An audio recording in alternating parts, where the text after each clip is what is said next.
On Monday, the 15th annual RBC Taylor Prize for literary nonfiction will be awarded. And as is our tradition on the agenda, we've gathered the 5 finalists here. This year's short list includes 3 memoirs and 2 histories.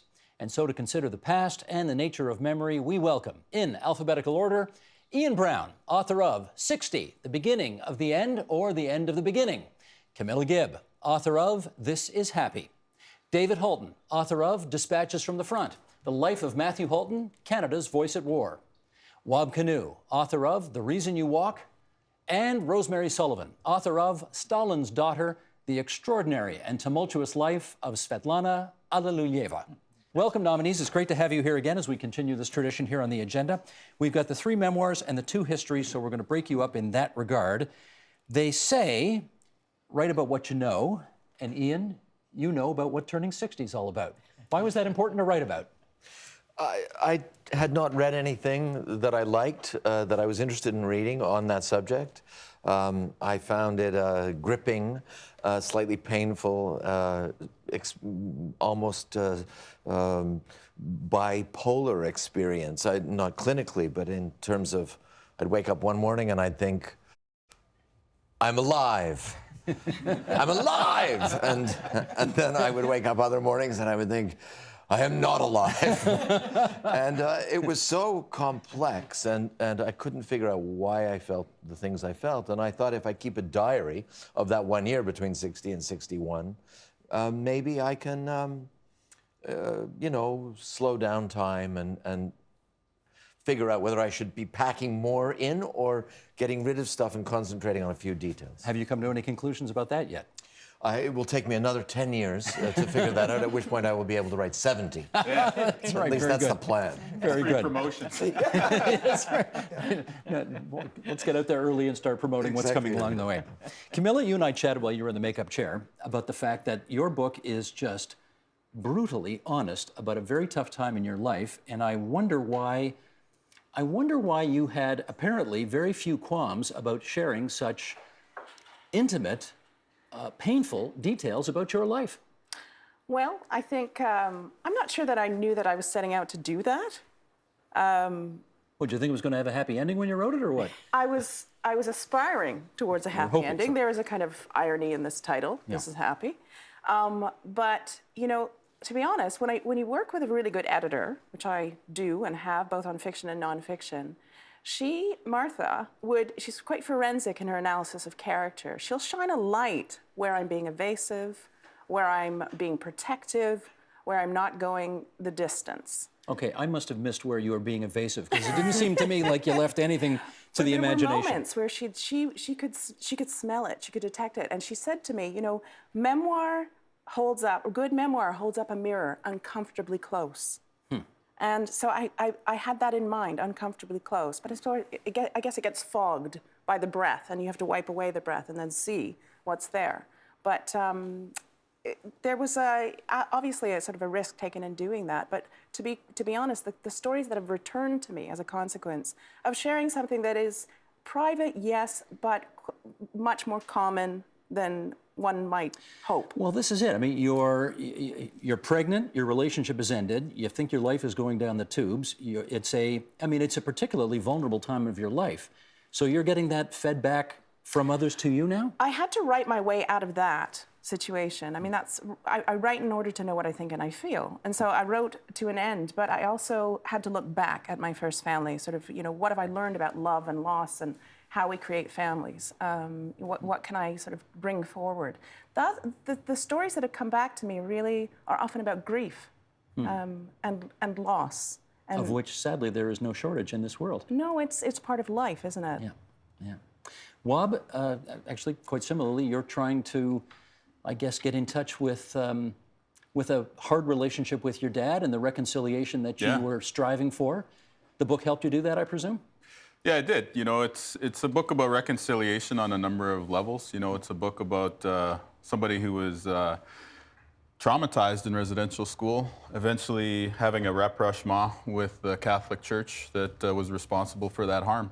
It's a reconciliation between a dad who brought some of that pain home and that colored the relationship with his son, myself, and then we had a reconciliation, and then eventually it's a story about me reconciling myself with the loss of my best friend, who was my father at the end of his life, even at the end of that journey. And so what I'm left with is, you know, an appreciation for the transformation that is possible for us in our lifetimes. I watched my father go from being a very angry person to somebody who embodied joy and happiness after he freed his spirit from the pain that he had been harboring for many decades. And that in turn inspired me to go on a journey of transformation. You know, I was a very angry and self-destructive young man, you know, problems getting caught up in the justice system, problems, you know, like with, you know, a cavalier attitude towards using offensive language and, you know, being dismissive of other people's emotion. And yet when I saw this person who had every right to be upset over the oppression that he had been victimized by rise above those things, well, then I was forced to also examine my character and realize that, you know, there's no excuse for being a bad person. You know, you ought to do right no matter what, you know, the deck has been stacked against you by. And, you know, it really is about rising above, you know, challenges and embracing the better part of your human character. I know the title of Camilla's book is This Is Happy, but are you now happy? Is this happy now for you? Yeah, it is. And it's interesting to note for me that now that I'm about, not myself, as I was when I was a younger man, I'm about making sure my two sons are taken care of and their emotional well-being is looked after. I'm about being a good partner to my wife. I'm about being a positive influence in my community. So now that I've given up all concerns of my own happiness in some ways, I'm happier than I ever have been. And yet you're getting into politics anyway. We'll get to that later, because that's a very curious decision. Rosemary, I would not have thought that Joseph Stalin's daughter and the story of her defection and life and so on would have been the most accessible of topics to try to bite into, and yet you have. How come? Because what could be more fascinating than to imagine yourself inside the complexity of such a family? Here was Stalin, one of the world's most brutal dictators of the 20th century. I was invited through an encounter with a member of the Alleluia family to interview his grandson, Svetlana's cousins in Russia, her colleagues at the Gorky Institute. And I kept thinking, how did she cope with the fact that this father whom she'd loved, her mother committed suicide when she was 6.5, which left her alone. And Stalin, believe it or not, according to colleagues, including Khrushchev, said that he tried to be a good papa. He told her she was the hostess in the family and she could order him around. So she'd write a letter to Dear Paposhka, I'm in the country, it's lonely, the wolves are howling, I need you here. And he'd write back, I will come as soon as I can. He'd sign himself the poor peasant Joseph Stalin. And then at the age of 16, when he sent the man she'd fallen platonically in love with, a very well-known filmmaker who'd actually won the Lenin Prize, which indicates how high he was up in the hierarchy, when he courted her in this innocent engagement, walking through the park with her hand in his pocket and so on, when Stalin found out, he'd had their conversations taped. There was a bodyguard. Kapler was arrested as a British spy and sent to the Gulag. And at that moment, Svetlana understood who her father was. So she had no illusions about her dad eventually. Eventually, and yet, how do you give up? I mean, Camilla's notion of how do we construct family? How do you give up that one core of love in your heart when it's your father? So she had no illusions about who her father was, and yet there was a part of her that wanted to hold on to some of the memories. The first time he found out that she was competent enough to drive and so on. So to me, getting inside that family was amazing. And then to discover that this woman actually turned herself into a compassionate, intelligent, she spoke 5 languages, When I interviewed Stalin's grandson, Sasha Berdonsky, who's a well-known film, stage theater director, I said, well, your father, Svetlana's brother Vasily, was kind of the parody of his father, but Svetlana was so different. He said, no, you've got it wrong. My father was just a sycophant. He hated his father. Svetlana had her father's intelligence. She had his will. She just didn't have his evil. His evil. The cloak and dagger scene of her defecting, which I guess has got to be the most notorious defection in the history of the world. In the history of the world. I mean, it's got to be, right? Yeah. Stalin's daughter defects from communism. Yeah. I mean, it almost didn't happen, right? I mean, if this didn't happen, this wouldn't have happened. I mean, it's an incredible story. Can you just tell a little bit about it?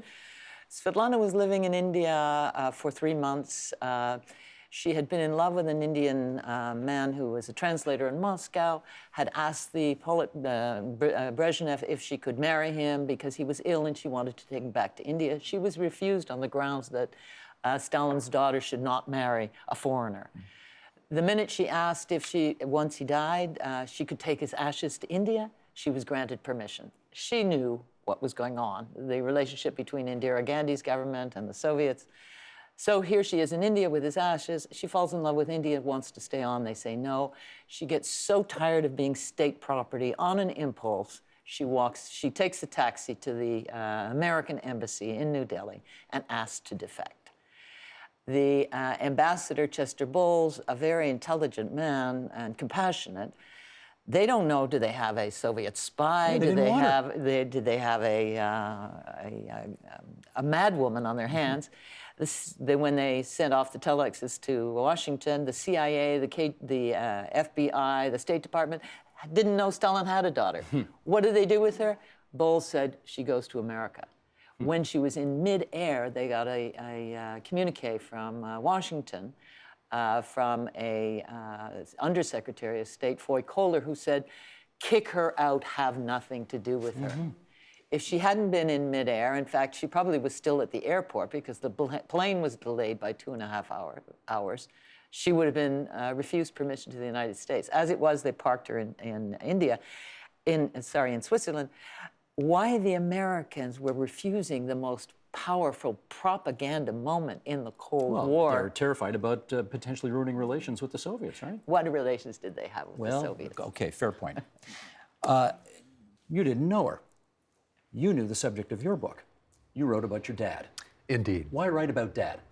Well, I guess part of it was family ego, a little bit of the honor thy father syndrome that was evident, I think, in Wab's book as well. But more important than that was the discovery that Matthew Halton, who was Matt as he was known, who was a legendary figure in the Second World War, had become an all but forgotten name in Canada. And I discovered this when I got back from Washington and retired 10 years ago. Here was a man who had an international reputation, whose broadcasts were picked up by the BBC and CBS and NBC, who is named one of the six best war correspondents writing in the English language by the British newspaper publishers, who is called Canada's Ed Murrow. And I'd go around the country doing the odd lecture to journalism classes, and none of the students knew who Matthew Halton was. They all knew who Ed Murrow was. Now, whose fault is that, David? I think it's, a Canadian tendency to be amnesiac about our past. Someone wrote that what's lacking in Canada is not history, but memory. And we do tend to forget our high achievers and our villains as well, and our founders. We know much more about the American founders than Sir John A. Macdonald and so on. So I think that's part of a rather unfortunate Canadian tendency, just to ignore and forget our past. So you've written this book in part to make sure that people know who your father was and that he was, the greatest war correspondent in the history of Canada. What's been the feedback? The feedback's been terrific. Obviously, older generations of Canadians are delighted to read the book, and new Canadians are surprised to discover who this person was. I mean, during the Second World War, he was the voice, the vital link between the fighting troops on the front and a nation where 1 million people were in uniform, another 1 million were in the war industries. and where surveys showed that 86% of the adult radio audience in Canada was tuning into the CBC War News, kind of ratings that CBC managers today Give their would IT die for. Yes. And he'd come back. He was very much on side with the war effort. He'd had a crusade through the 30s to fight fascism. He'd come back to address victory bond rallies, and there'd be tens of thousands of people out to hear his speeches. And he was very much a key figure. Karsh wanted to photograph him. He was on Hockey Night in Canada in the interviews, so that kind of thing. And he had an extraordinary impact on wartime Canada. He was the voice, as I say, the link between the troops and the home front. And died at 52. Did he pack too much of life into those short 52 years? He was a heavy drinker, and as a lot of the war correspondents were at the time, a lot of the correspondents, I think that, and the wear and tear of the war, covering the Desert War, well, even before the Second World War, he was in Spain for the Civil War on the Republican side. He covered the Russo-Finnish War in Finland. He covered the Desert Campaign. He was with the first assault wave going into the D-Day landings in Normandy. He was at Ortona. He followed the Canadian troops right up through the so-called Maple Leaf route through Belgium, Holland, and into Nazi Germany. And he was chosen as one of the pool reporters to sit in a room in Berlin when Marshal Zhukov took the surrender from Keitel and the German leaders. And he was in that same room and witnessed the Götterdämmerung of the Nazi era. Amazing. Ian, I want to ask you about repercussions, because your book is, Ian, it's out there. You don't hold back. You tell us about, you talk about your sex life. You talk about your hemorrhoids. You talk about your sexual fantasies for... One hemorrhoid. What, sorry. I don't want you to think there's a family or anything like that. It's just... Good point. A single hemorrhoid, whom you elegantly named George. Well, How is George these days? George is on vacation. I'm glad to hear it. That's wonderful. Any repercussions from your wife, for example, who you talk about fairly candidly? From we're friends? still married. You're still married. That's wonderful. We're still together. It's interesting. There's a difference between confession and candor. And candor in writing, I think, is a good thing, especially candor well managed on the page. And there's lots of evidence of that at this table. Confession's a very different thing. You're apologizing when you're confessing. But when you're candid, I think you fight against the impulse to close things down and not talk about them and keep things at the status quo. There's not a book at this table that's not about challenging the status quo or altering the way we are supposed to be. One of the reasons I wanted to take on a diary, which is a revealing thing, is that we don't talk about getting older.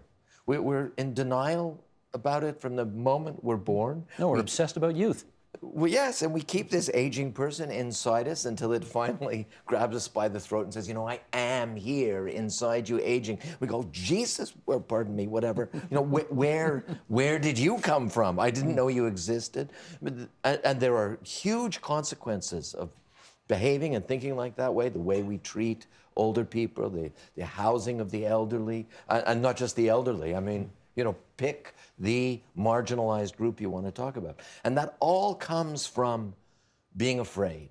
And it all comes from not telling what we do know in a stylish and entertaining and readable story-like way. Yeah, do you recall the first time when you looked at a woman half your age and you thought, that's interesting, and then she looked back I have never done that. Right. See, I know you have because I've read your book.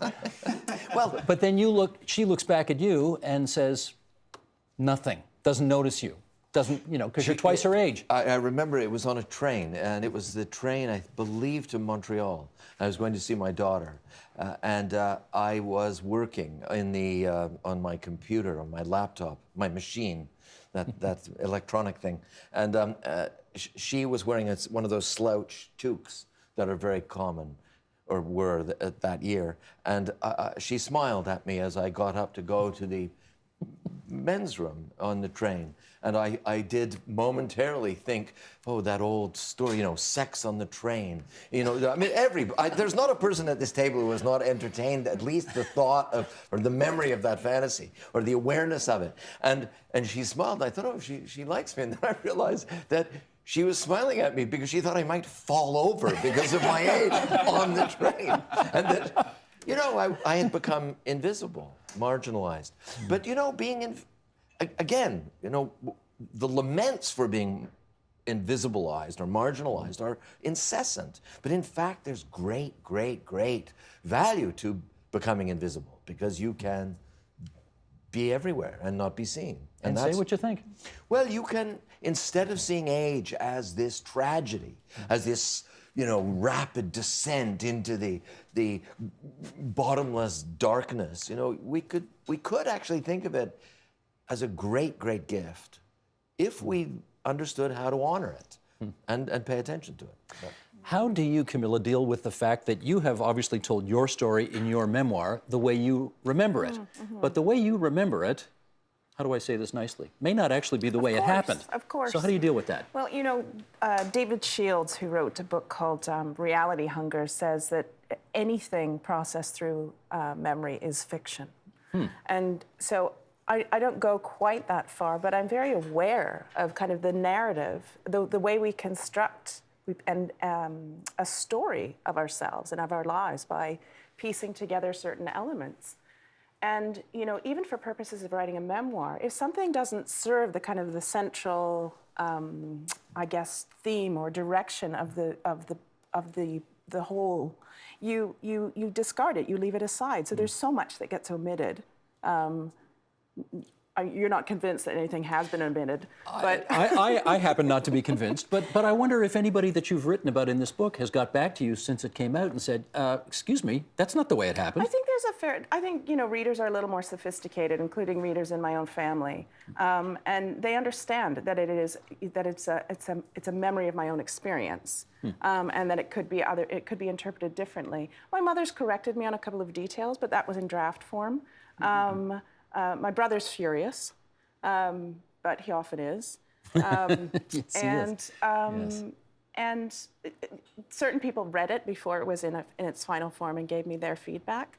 My brother was very useful, actually, in terms of reconstructing our childhood. You've had we should say, a sort of a tempestuous on and off. On again, off again, right. Yeah, but he lived with me for a year, and after my daughter was born, and he was really helpful at we filled out each other's memories for each other, and you begin to realize, well, you know, there cannot be a complete story. You know, we need every person in the room to be contributing to it, and there would be conflicting opinions on what had actually occurred. So you admit that. I mean, in the text itself, you have to be upfront about that. Wab, you're trying something that is really quite challenging because you've got this book out there that is really quite candid and goes into great detail about your personal life, and now you're running for office. You're running in the Manitoba election for the New Democrats. Provincially in Winnipeg, and so your potential constituents know a hell of a lot more about you than they may about the typical person who runs for office. Any concerns about that? Not really. I guess I'm kind of rolling the dice that people don't always want some squeaky clean imaginary politician, and that people may be ready for a real person like to Trump. Represent them. Well, I wouldn't, I don't know which camp Trump falls into. I think he defies categorization in a lot of respects.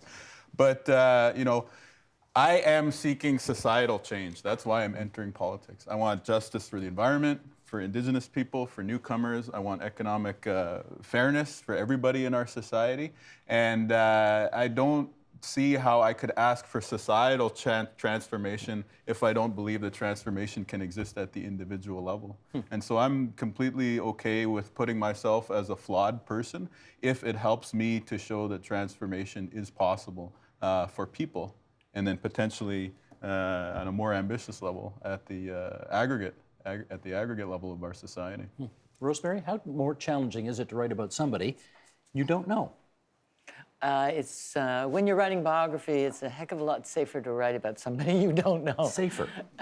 Well, in fact, the first thing I did was contact Svetlana's American daughter. When she was 44, she married an architect from Frank Lloyd Wright's fellowship and had a child. So when you're writing biography, you need permission to quote. So I flew to Portland to visit Chris, is her name. She changed her name from Olga to Chris at the age of 10 because she was living in Princeton and didn't want to be a Russki, because in the Cold War, everybody was anti-Russian. And when I spoke with her, I was speaking with Stalin's granddaughter. But in fact, she was a Portlandian, outrageous, funny, candid, progressive, tattooed. She told me, and I'm allowed to say this, that her favorite thing to do is amateur stand-up comedy. Hardly the cliche of a Russian we have in mind. Hardly. Stalin would be sitting up in his grave if he could, if he could do so. I asked her for permission, and she said, as long as you have my permission, because I want my mother's voice in your book. So upfront, a trust, allowing me to quote from her mother's whatever letters I would find, and people were very generous in offering me their letters. Had Svetlana been alive, I think it would have been much harder to write this book, because a biographer offers an interpretation of a life. There's never the biography, there's a biography. What her daughter said, what Chris said was, I'm grateful for your book. She read it, of course, after it was finished, because you're on my mother's side. Oh, nice, nice. I don't know if Svetlana would have said that, because I do have to show the warts and the difficulties. And they're there. And they're there. Yeah. She was a very complex woman, but in the end, as she said, she managed, she went from life in the Kremlin, the princess, there were perfumes named after her. It was not it was a Bolshevik kind of luxury, but it was still, there was plenty of food, there was accommodation. She went from being at the top of society to being a woman who lived in a subsidized old age home. Not much by the end, right? With nothing by the end, and that was fine with her. She didn't worry about money, because she said, the challenge in life is to be who you are. And since the world had projected onto her Stalin's name, she said she was never able to escape the political shadow of her father's name. To be who she was, in the end, was for her a great achievement. Well, you've never been able to escape the shadow of your father's name either, David, but in your case, that's probably a pretty neat thing. In our last couple of minutes, I do want to ask you about regret, though. You lost your dad when you were only 16. How often do you think about all the stuff you no doubt missed because he died so young? It's a great regret. You know, I would have loved to have talked to him about his journalism, but at 16, you're a little more interested in the girls down the road, or supporting, if you're living in London, the Arsenal soccer club. So that is a great regret. And it's why the book is really based less on memory than on a voyage of discovery, of reading 1 million words he wrote, which are all in the National Archives, reading transcripts and letters from my mother. He wrote my mother 10 to 15-page letters 3 times a week during the war. Wonderful source of information. There were diaries, and so a very rich amount of research to draw on. But unless I missed it, is there a picture of you and your father together in this book? Yes, there is one with my mother, not actually with my father. That's right. But there was one when he came back for a brief respite from the war, and I'm 4 years old, and I put on his army jacket because the correspondents were in uniform then, and I have a Tommy gun there, and I guess this was my first indication of being an aspiring war correspondent. As I see the picture of you and your sibling and your mother, but the one of you and your dad. Yeah, well, he was, of course, away a lot, most of the time during the war, so that explained it. He obviously was the inspiration for your career, was he not? Very much so. I mean, what I did remember very much from my childhood is our house in London being frequented by a scintillating group of journalists and veterans and and politicians, and I think I sense the kind of passion and intensity of my father's commitment to journalism, and basically how satisfying it was for him. And I think that a good deal of that wore off on me as well, and on my sister. Who also went into journalism.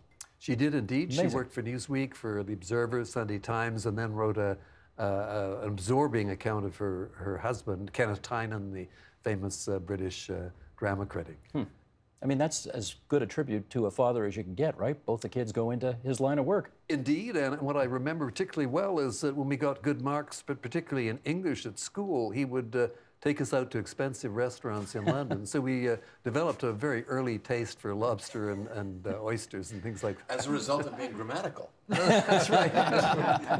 Well, I suspect you're going to get another great meal on Monday when you all go to this fabulous, sumptuous banquet to find out which of you is going home with the loot.